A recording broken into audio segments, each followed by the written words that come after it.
Kwa hivyo Ruto ni nyang'au yule anamalisha nchi. Na mimi simuogopi. I only respect God. I adore and respect God, not a human being. Wale wanawapigia magoti ni wale wakasipulu, wale wameniweka bunge. Na baba yangu ya kisiasa Raila Amolo. Nianze na maandiko matakatifu Biblia ambale yaandikwa na mtume Mathayo. Tunataka kusoma Mathayo 26 mstari wake mdogo 52 ambaye inasema hivi. Hapo Yesu akawaambia, rudisheni upanga wake alani, maana yoyote anayetumia upanga hatakufa kwa upanga. Hiyo ni Biblia matakatifu. Mathayo 26 mstari wake mdogo 52 ambaye inasema hivi. Hapo Yesu akawaambia, rudisheni upanga wako halani, maana yoyote anayetumia upanga hatakufa kwa upanga. Ndugu zangu, kifo ni uchungu.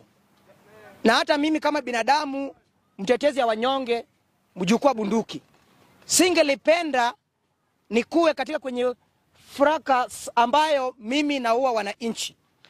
Yala ambayo imefanya nisome hii maandiko siku ya leo Mathayo 26 mstari wake mdogo 52. Ya kwamba since serikali William Ruto chaguliwa kwenye mamlaka, tumeona wananchi wanabebwa ujinga zaidi. Ndio maana nimerudi kwa maandiko matakatifu. Ya kwamba tuko na siku ya 3 siku ya leo ambapo wanaume, mababa za watu, mandugu za watu, mahanko za watu hawakukuwa na fracas na mtu wowote. Kisha serikali ya Kenya Kwanza wakatoa wanajeshi kwa Barak, wakaenda kuwapiga vichwa zao risasi. Watu 6 wako mchari siku leo kule Ongata. Na unapata kwamba wale maskari hawajashikwa. Ndio maana nasema ya kwamba kuna mwanasiasa anajua hii kifo ya watu 6 kule Ongata. Land grabbing. Aliandika Biblia, hakukuwa mjinga. Ndugu yangu, ukiishi kwa panga, kifo yako ni kwa panga. Leo ukiwa mjukuu bunduki na bunduki, utakufa na upanga. The same bunduki ambao umetumia kuua mjukuu litakukayo kuua.